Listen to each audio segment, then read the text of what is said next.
Hello everyone, welcome back to the course on Health Humanities, Indian and Western Medical Knowledge Traditions. This is lecture number 52 on Medical Ethics, Indian and Western Traditions.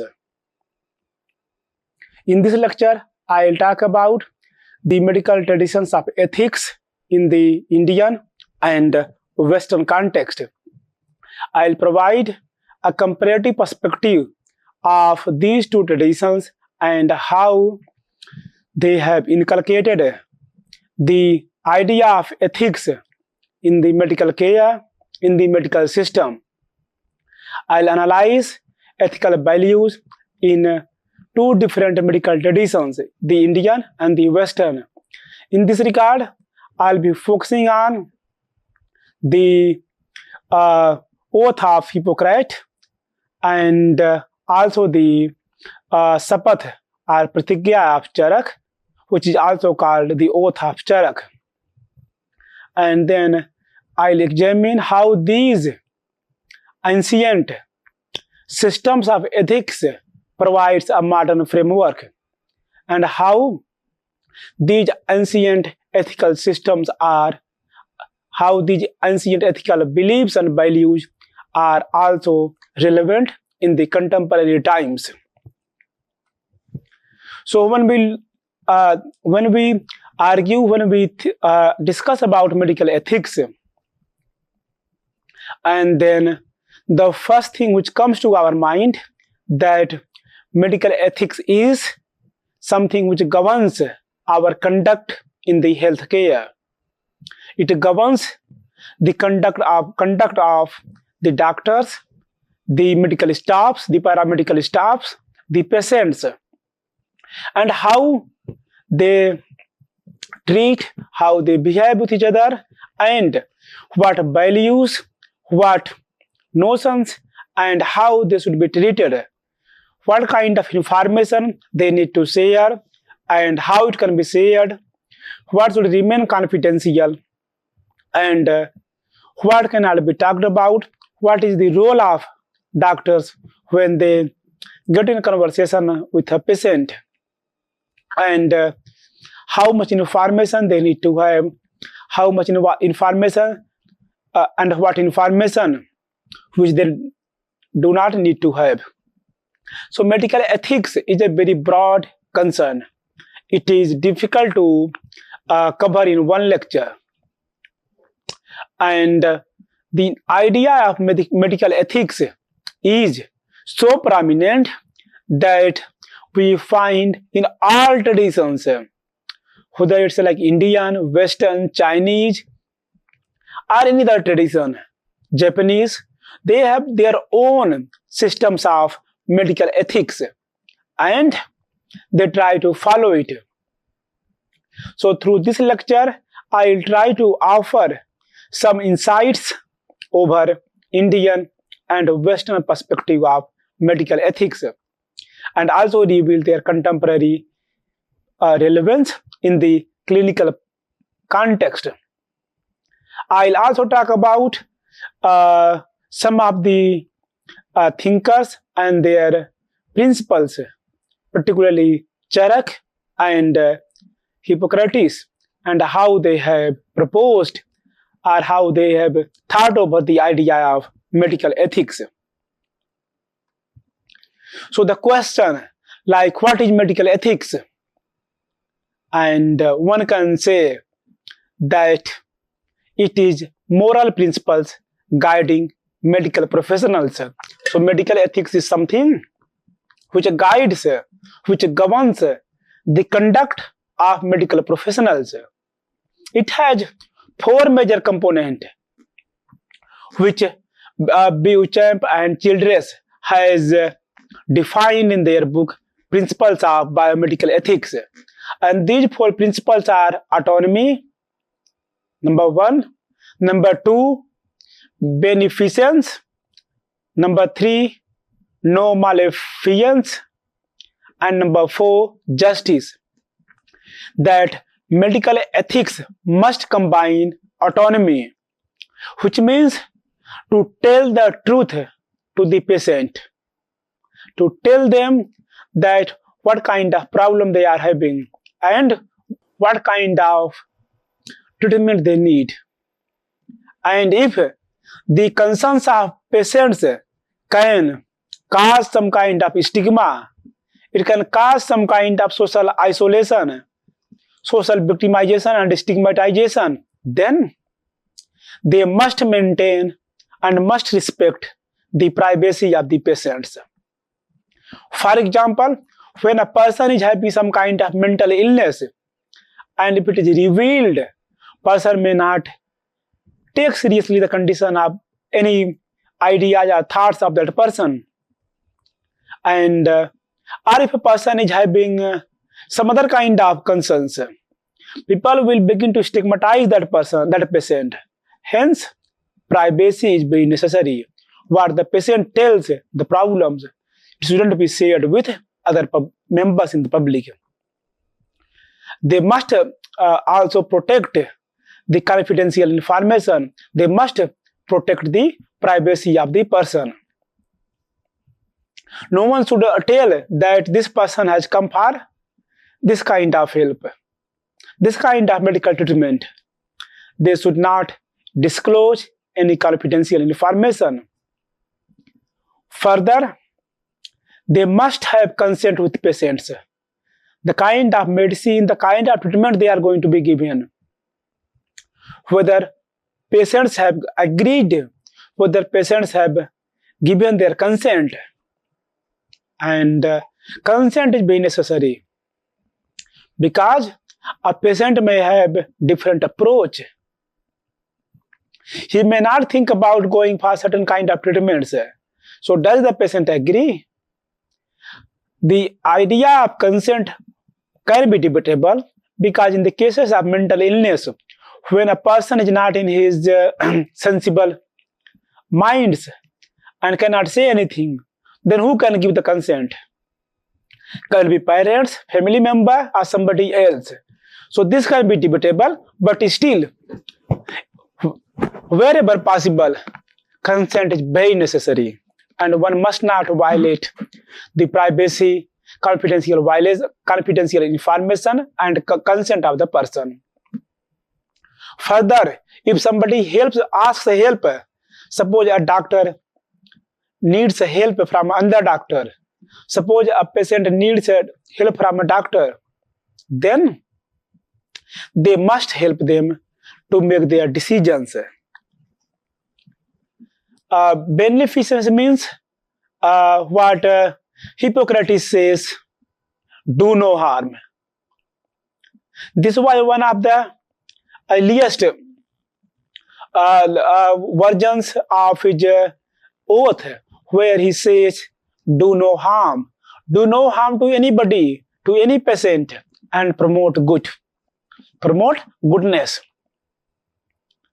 So the first medical ethics is autonomy. Second medical ethics is that they shouldn't harm in any way to the patients. Their only task is to promote goodness. Defend the rights of others. Defend the rights of the patients. Prevent harm from recurring to others. If somebody is trying to harm, then their responsibility is to stop and prevent those harms. Third one is non-maleficence, which means do not kill, do not cause pain or suffering, do not incapacitate, do not cause offense, do not deprive others of the goods of life. That means that if a person is able to live, then do not provide any kind of medicine that they are dying. The task of a doctor, the professional aim of a doctor is not to cause any pain or suffering. Do not provide any kind of medicine that can make them disabled. Do not say anything that can offend them. And don't stop their medical treatments that can make their life good. And fourth one is justice. that the patient must get justice in terms of fairness in distribution or what is deserved, what they need. And suppose there are like many people who need the same medical treatment and resources are less, then there must be fairness in distribution, fairness in the distribution of resources, and it can be medical or otherwise. The task of medical ethics is to ensure the respect, dignity of the patients, to provide them humane treatment, to not humiliate them, and to maintain that they can feel secure, they can feel confident, they can come again over and consult their other problems. Further, they need to uphold the trust between the doctor and patient, like what has been discussed, disclosed, the treatments, it should remain confidential, and one shouldn't breach this trust. It is lying on both the patients as well as on the doctors. When we look at the medical ethics, it varies across cultures, across traditions. We cannot say that medical ethics is same in every culture, every society, every tradition, every age, every place. We can think about when a person is on deathbed and barely surviving. So can the person be given some medicines for easing his death? Is it ethical? Does the law permit it? This becomes a question of political philosophy, that what is legal, what is not legal, and what is ethical. Can doctor provide injections to give someone easeful death? What can be morality of killing? So there are certain questions in ethics which demands a very deep and broad discussion and deliberations. There can be no one easy answer. How should be the patients treated? Those who are having the very less survival, those whose body is in very deep pain, and those who do not want to live anymore. And then what kind of ethical value, ethical approach a doctor can have? This is an open-ended question.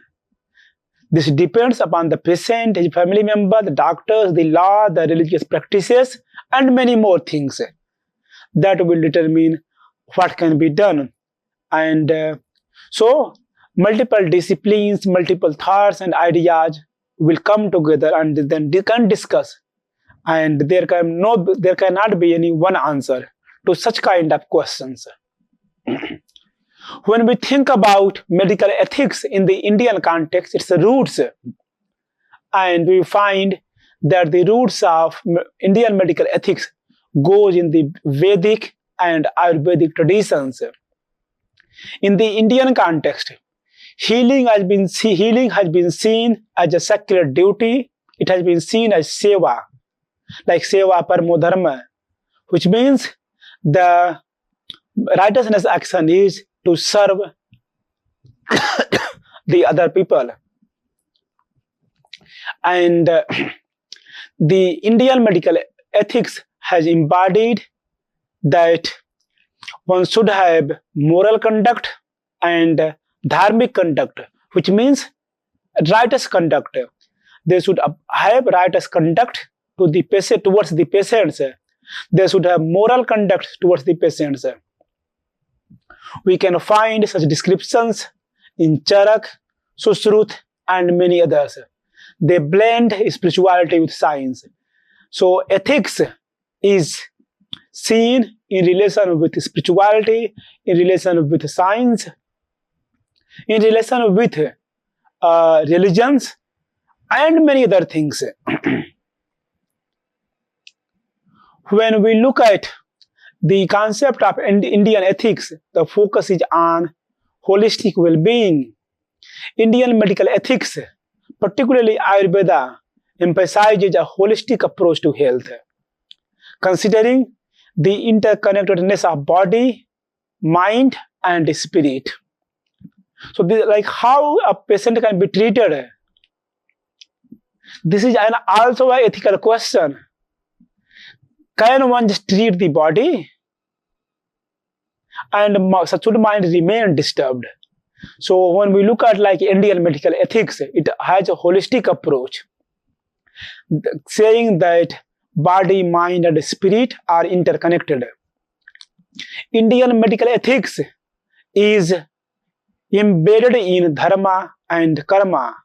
Concepts like dharma, duty, righteousness, and karma, actions and consequences, influence ethical decision making, emphasizing the importance of action in accordance with duty and the consequences of actions. Which means that if a person is doing something wrong, then they will also suffer either in this life or in the next life. If they do something good, then they will get rewarded. So we find that the medical ethics is also having its roots in dharma and karma. Further, the Indian medical ethics goes with the spiritual as well as secular values. Indian medical ethics strives for a balance between spiritual and secular values, guiding ethical decision making in both personal and professional contexts, trying to reveal that how the professional context, the professional duties remain professional, and also inculcate certain values, spiritual values. In the Indian indigenous traditions, medical ethics draws heavily on the indigenous classical and folk traditions. So Indian medical ethics borrows ideas, is dependent upon indigenous classical and folk traditions, incorporating beliefs about the body, self, nature of reality, like how body and self has been seen, how the nature of reality has been seen. So there are like multiple ethics, multiple values which Indian literature, Indian traditions incorporate. However, for the sake of this lecture, I'll be focusing only on Charak's oath, and through his oath, how Charak is trying to inculcate certain ethical and moral values in the medical professionals in India at that time, and how it still remains relevant. And in 2020, the National Medical Commission of India has tried to actually incorporate that one can take the oath, the medical oath on Charak rather than on Hippocrates. So they are helping a change, and Charak is still important in the Indian context. And due to the opacity of time, I'll be focusing only on Charak. When we look at Charak Sapath or Charak Pratigya, and we find that it has been originated long back. Approximate date is very uncertain, and it has given the rules and manifesto for Ayurvedic ethical codes and Ayurvedic physicians. And the students who were trained in Ayurveda, and after being trained when they were entering into medical profession, then they were supposed to take pratigya or oath or sapath, what Charak has propounded. It has both spiritual and moral responsibilities, and Charak's oath is guided by dharma and compassion. It is based upon righteousness, as well as about compassion for other human beings, care about other human beings. When we look at Charak's Charak Pratigya, the original oath begins with ascetic discipline and personal conduct. When we look like I'm providing an English version, that what Charak has said, thou shalt lead the life of a bachelor, brahmachari, grow thy hair and beard, speak only the truth, eat no meat, eat only pure articles of food, be free from envy and carry no arms. So Charak has propounded that the medical professionals must be like must have ascetic conduct, and the student like they in terms of their appearance as well as in terms of their behavior. However, this oath has been modified in multiple times in multiple translations, and for this lecture I am using the oath which has been propounded by the National Medical Commission in India. And so the National Medical Commission for Indian Medicine has tried to make it useful for the Indian medical graduates, that when they are getting their degrees, their medical degrees, then they can take this oath. Earlier, Indian medical graduates and postgraduates were taking oath on Hippocrates and what Hippocrates has said. So let us look at what Charak says, though this is a adapted version. Charak says, I undertake that during my study period, knowing the meaning of scriptures well, I have become skilled in the medical profession, which means that they have studied all the scriptures, all the books of medical sciences, and now they have become skilled, they have become proficient in medical profession. I'll always try to be practically skilled and will always be pure, that they will be having knowledge and they will do all the good things. I'll respect and honor my colleagues. I am well prepared in the qualities of learning, debate, science, memory, readiness, and action, etc. I'll practice my medical profession most truthfully, authentically, with the wisdom of the true and false consciousness, and with respect, implying that they will follow their profession, they will help, they will treat the patients in their best possible way. They will be honest, truthful, and they will use all their knowledge and wisdom. They will not presume anything by their false assumptions. They will maintain respect for the patients. My behavior with each patient will be humane and soulful. I will comply confidentiality regarding the patient's illness. This is very necessary, like maintaining confidentiality. I will behave with compassion, brotherhood, and affection to the patients. I will treat the patients and use my success, fame, and knowledge as a doctor of welfare of mankind.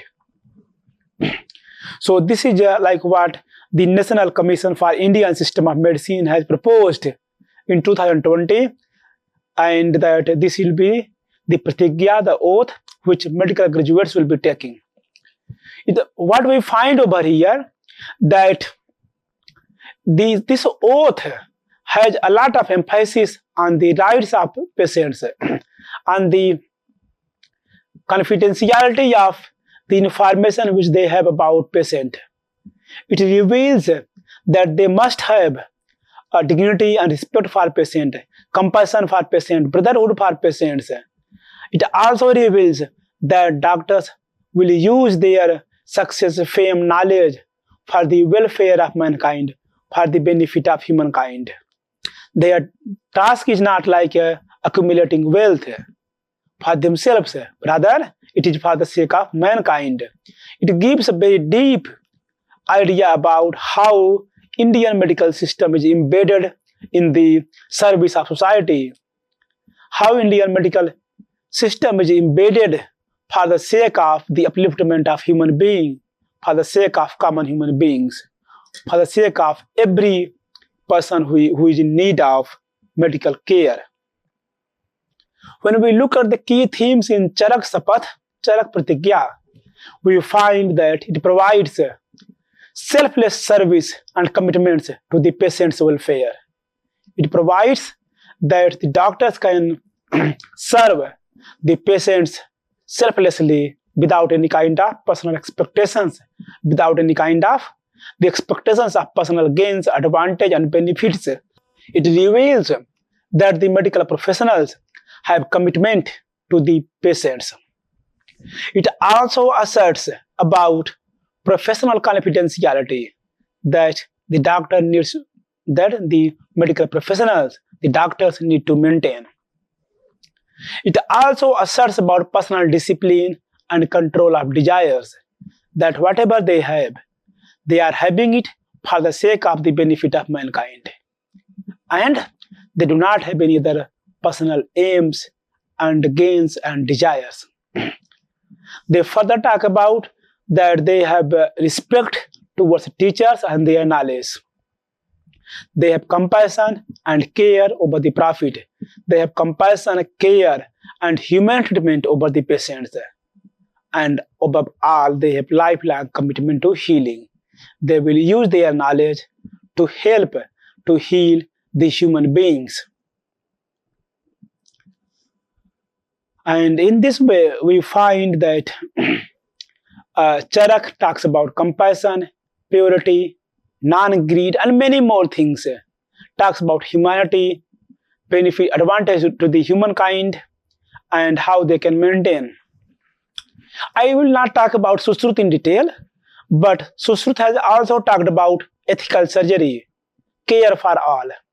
So we also find that if we have time, or if we can have another series of lectures, we can discuss that medical ethics is also found in Sushruta. And he talks about ethical surgery and care for all. Similar cases in the case of Dhanvantari.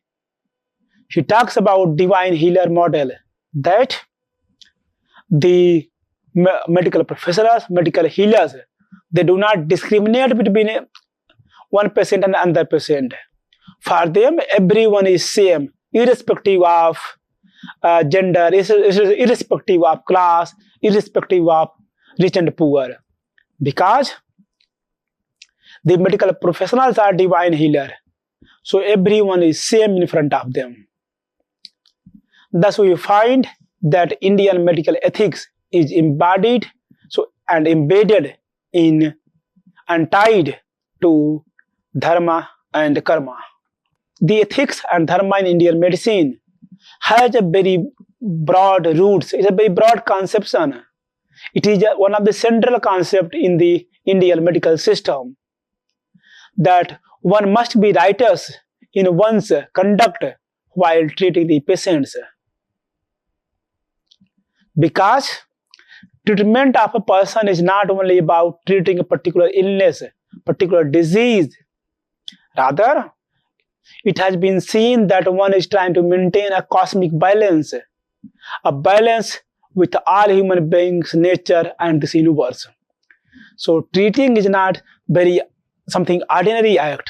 It is the act of God, and the healers are divine healers.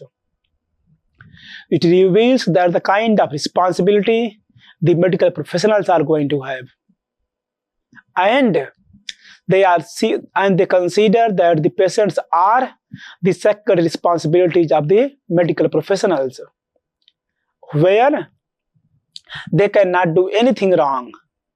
Their entire task is to serve, to heal the patients with full devotion, with full responsibility, with full attention. It needs the inner purification of physicians. like what I said in the beginning, that it has certain ascetic values. And the training in the medical system also involves spiritual discipline.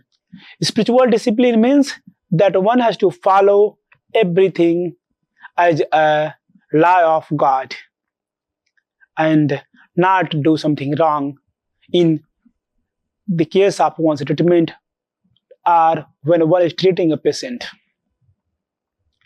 Now I'll be back to Western medicine and how Western medical ethics has been proposed in the Western medical knowledge traditions. When we look at the origin, we find that Western medical ethics originates in Greece, particularly with Hippocrates. He is called the father of medicine, the foundational figure of Western medicine, and he focused on reason, observation, and professionalism. And his emphasis was on patient care and maintaining their secrecy, maintaining their privacy, like what has been said should be remain secret, confidential, and private. He laid out the foundations of modern bioethics. When we look at Western medical ethics, there are a number of people, but I'll be focusing only on Hippocratic Oath because this lecture will permit only one. And so Western medical ethics also emphasizes individual rights and social contracts as the basis for ethical decision making. And in this regard, the Hippocratic Oath is a foundational text in Western medical ethics, emphasizing the duty of doctor to act in the patient's best interest, avoiding harm and respect patient's confidentiality. This is something like what we found in the Indian context as well, that by maintaining the confidentiality of patient, avoiding harm, they must act in the interest of patients, and this is their duty and their ethics. When we look at the origin of Hippocratic Oath, and it is like, again going far back, there is no clear cut date. And it is in the Western context, it is one of the oldest ethical texts in the Western medicine. And this oath is taken by new physicians, contemporary physicians, today's physicians in the all over the world, everywhere, except it has been now replaced by Charak's oath in the Indian context. And the Hippocratic Oath emphasizes ethical standards, ethical duties, and how one should not indulge in any kind of wrongful deeds, and how one should avoid anything which is not helpful for the patients. And so this forms, the Hippocratic Oath forms the basis of Western medical ethics. When we look at the Hippocratic Oath, so the Hippocratic Oath in its original form began with a dedication to ancient Greek gods. It begins, I swear by Apollo healer, by Asclepius, by Hygienia, by Panacea, and by all the gods and goddesses, making them my witness. So it invites all the gods and goddesses to be witness that now onward, when a medical graduate is entering in the medical profession, will do at best of his knowledge, at best of his efforts, and will not indulge in any kind of wrongful activities. However, some of the sentences from this text have become out of date. For example, like I will not give to a woman a pessary to cause abortion, as well as I will not use the knife, not even on sufferers from stone. That they will not provide medicine for women if they will seek abortion, and many other things.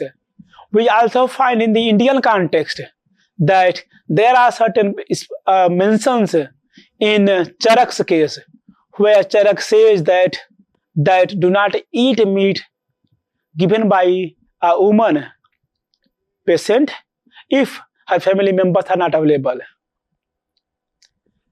Charak also talks about that if you are going to the house of a patient, your aim is to focus only on the patient, not to find out the information of the of the house of the patient and share it with other people. And at this point, we find that when Western medicine was introduced in Indian context, the Western medical practitioners began to become a kind of agent and informer of the British government. When we look at the modern version of the Hippocratic Oath, it was adopted by the World Medical Association based in Geneva in 1948. And then it was amended multiple times in 1968, 1983, 1994, 2005, 2006, and recently in 2017. So the medical graduates who take oath, they follow the version of 2017. This is a 2017 version of Charak's oath, and it begins. As a member of the medical profession, I solemnly pledge to dedicate my life to the service of humanity. The health and well-being of my patient will be my first consideration. I will respect the autonomy and dignity of my patient. I will maintain the utmost respect for human life. I will not permit consideration of age, disease or disability, creed or ethnic origin, gender, nationality, political affiliation, race, sexual orientation, social standing, or any other factor to intervene between my duty and my patient. This is very important, that one is not like looking what to call the age, the other one is like old or young, disease, what kind of disability, creed, the faith one is having, the ethnic affiliation, the gender, the nationality, the political affiliation, the race, sexuality, or anything else. The task of the doctor is only the medical practice and the patient. In between, nothing exists. It talks about autonomy and dignity. It talks about respect for the human life. Further, in the oath, I will respect the secrets that are confided in me even after the patient has died. I will practice my profession with conscience and dignity and in accordance with good medical practice. I will foster the honor and noble traditions of medical profession. I will give to my teachers, colleagues, students the respect and gratitude that is their due. I will share my medical knowledge for the benefit of the patient and the advantage of healthcare. I will attend to my own health, well-being, and abilities in order to provide care for the highest standards. I will not use my medical knowledge to violate human rights and civil liberties, even under threat. I will make these promises solemnly, freely, and upon my honor. This is in the 68th World Medical Association General Assembly held in Chicago, USA in 2017. What we find over here, that how much importance has been given to the ethical aspect in the Western medical traditions. How far it has been observed when Western medicine was introduced in Indian scenario in India, that reveals a very deep gap. Though this is like the original 2017, but the source is Hippocratic. Even there are certain changes, still it reveals that in the colonial period there was too much exploitation in the name of medical system. Similar things can be said about Indian medical ethics as well, that what is there in the context of oath, it may not be exactly in the practice at certain places. But most of the medical professionals do follow this, both in the Indian and Western traditions. When we look at the key concerns of Hippocratic Oath, we find that do no harm, no malfeasance, don't do anything bad that can harm the patients, maintain patients' confidentiality. Like what has been said, what has been disclosed, it shouldn't be shared with anybody else. There must be moral integrity and responsibility. Responsibility towards the patient, responsibility towards the rights of the patient, towards the privacy of the patient, and also the respect for teachers and colleagues, and of course, commitment to patient well-being.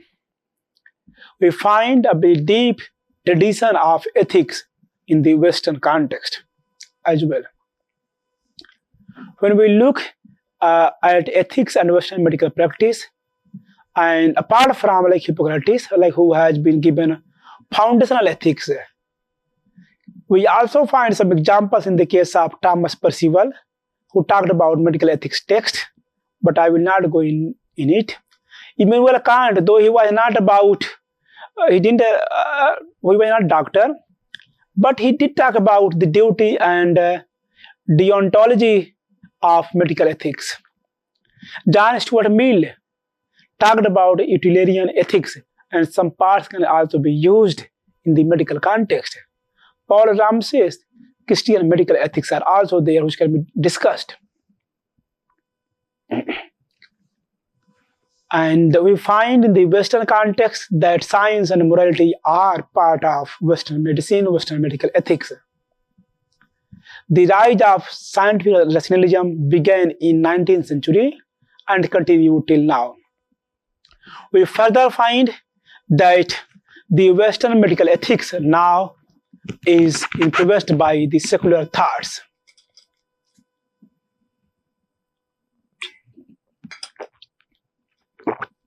And it has no space for creed, no space for one's faith. And we also find that there is a shift to patients' autonomy and rights, that the autonomy, rights, and concerns of patients are primary. When we look at what Foucault has talked about the medical gaze, and then we find that how medical professionals have higher and more authority over the patients. It also talks about the integration with legal and institutional codes, and this can further lead debate between technology and humanism.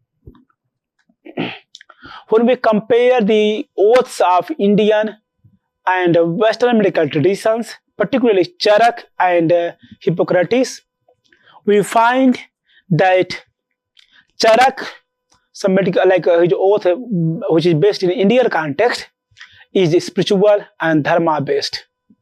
Of course, it is patient based, and it is rational.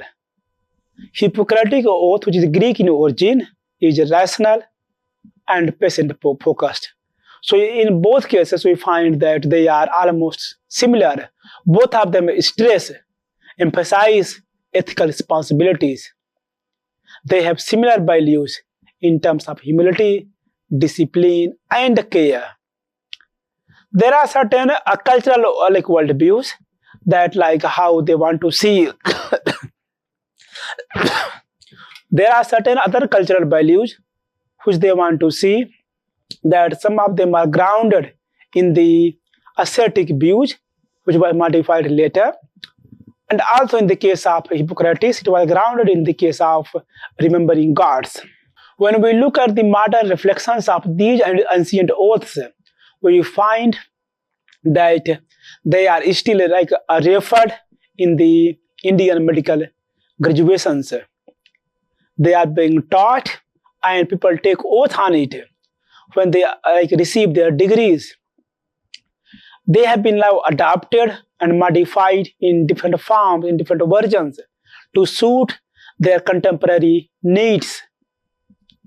When we look at the Charak Sapath, Charak Pratigya, when it was introduced in the Indian medical context, it was debated and there were certain controversies, but one cannot deny that the ethical values, the professionality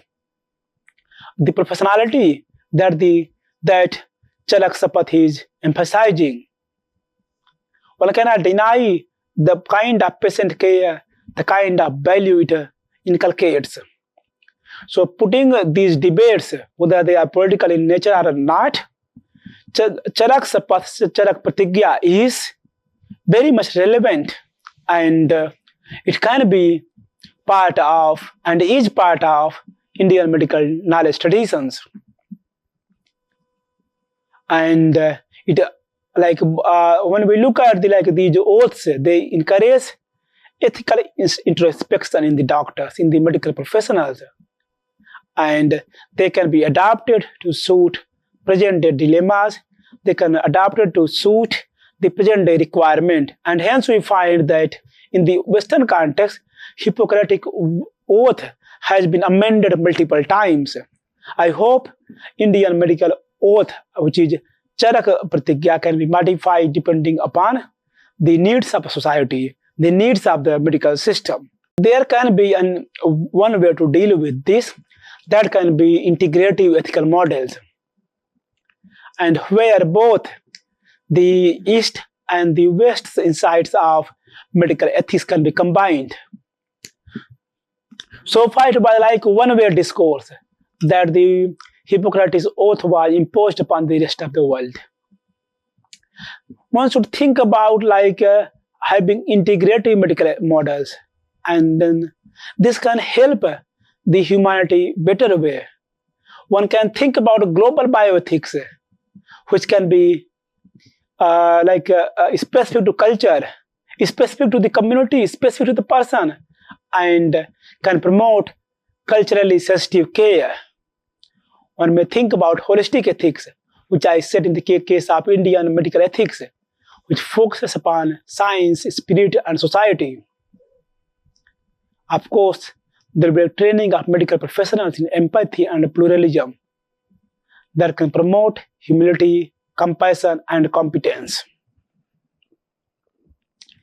So to conclude, when we think about the Indian and Western medical knowledge traditions and the ethical values that they inculcate, and we find that both in the Indian and Western context, medical ethics transcends cultures, transcends national boundaries, transcends any kind of boundaries, whether based upon gender, race, or anything else.